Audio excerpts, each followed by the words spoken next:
You can't run a tight ship without rules. Now move! I'd love to smile and work with raw meat. Liza? Cynthia, you're my moon goddess. Sugar and spice!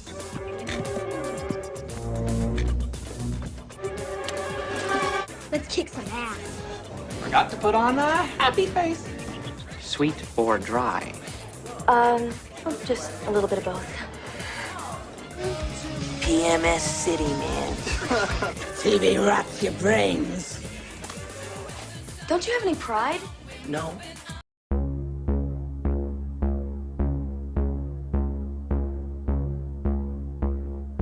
Don't Tell Mom the Babysitter's Dead was released on June 7th, 1991 when I was just 11 years old. I didn't see it in theaters, although I vividly recall the trailers because I immediately recognized Christina Applegate, Keith Coogan, and Danielle Harris, and thought the movie looked hilarious. To an 11-year-old, the thought of the possibilities of you being in that situation as one of those characters, it was endless, and that's why I enjoyed it so much as a kid. You have a completely unrealistic scenario playing out at a 180-degree differential than how it would inevitably turn out in reality. And that's what makes the movie's plot and story so effective.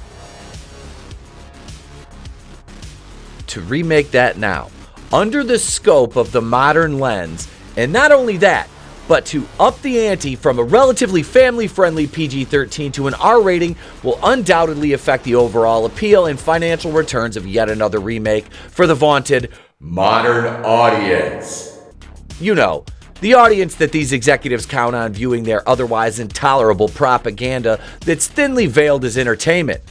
The prospective audience who are the most active on Twitter, constantly championing the causes of diversity and inclusion, equity, and social justice. We know them as the crowd that screams really loud when it's free to do so, but fail to consume content that requires them to spend money they don't possess. Now, before you click off the video because you think I'm going to use the W word as a descriptor here, you're wrong. Because I'm simply going to quote the article that describes the cast in this updated and diverse version for the modern audience. Let's look at a quote from the article that came out on February 2nd. It reads, "The 1991 dark comedy Don't Tell Mom the Babysitter's Dead is getting a remake, and when it was first announced, it was described as being a diverse remake of the 90s movie and that it would be a present-day retelling centered on a black family." Again, there's nothing wrong with writing an original story centering around a black family. Anyone who takes issue with that needs to do some serious self-reflection. That being said, ethnicity and melanin count are far from the issue at hand.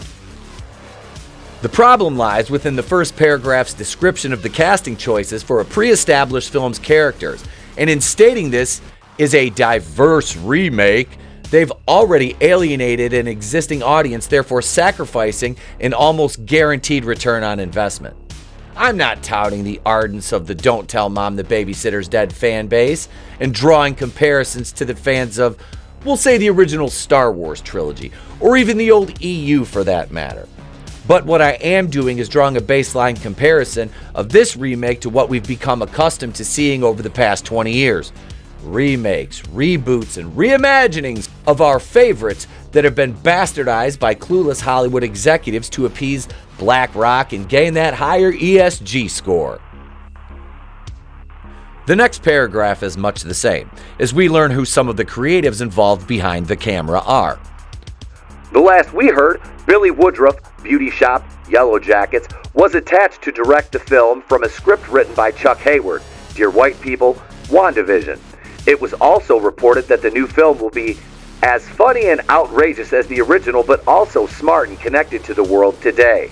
Whilst I admittedly had to look up Billy Woodruff, I was familiar with the work of Chuck Hayward's Dear White People as I covered that Netflix original in 2014 during my FM radio tenure.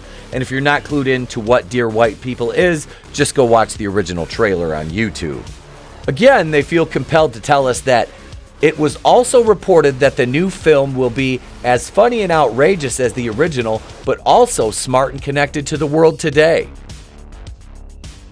That statement alone gives me zero hope that this will resemble the original in any way, shape, or form, outside of the filmmakers luring an original cast member or two into the production, in which likelihood they'll be treated poorly on screen and used only for mean-spirited fodder if history tells us anything. Also using the phrasing, as funny and outrageous as the original, but also smart and connected to the world today, could potentially scare away prospective viewers, as that can be interpreted to mean the inclusion of modern-day identity politics, and lecturing the audience as the writers look down their nose and use a whimsical comedy from the 90s to espouse their own personal politics.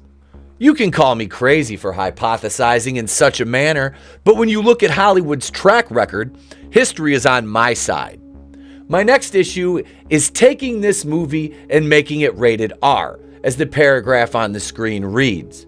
In the most recent update on the remake, an official listing from the MPA has revealed that the upcoming film is going to be rated R. The original movie was rated PG-13, but this new movie has received its R rating for teen drug use, language, and some sexual references.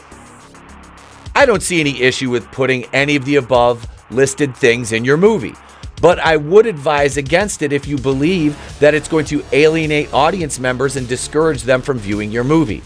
But what do I know? I'm just some idiot with a webcam and a computer. The only casting information I have at the current time isn't an inspiring one either. The film also has a distributor with Iconic releasing, but it doesn't have a release date yet. Tyra Banks, The Fresh Prince of Bel-Air, Coyote Ugly, America's Next Top Model, Dancing with the Stars, and Halloween Resurrection, was cast in the film, and she will play the boss character Rose, a fashion executive at General Apparel West, who takes a chance on the oldest sister by hiring her as an executive assistant. Replacing Joanna Cassidy with Tyra Banks is a bold strategy. Let's see if it pays off for them. It's a bold strategy, Cotton. Let's see if it pays off for them. Are you going to watch this remake? Did you see the original? Also of note, the original film made $25,196,249 worldwide upon release, and then more in the rental and home video market over the years. Let me know in the comments.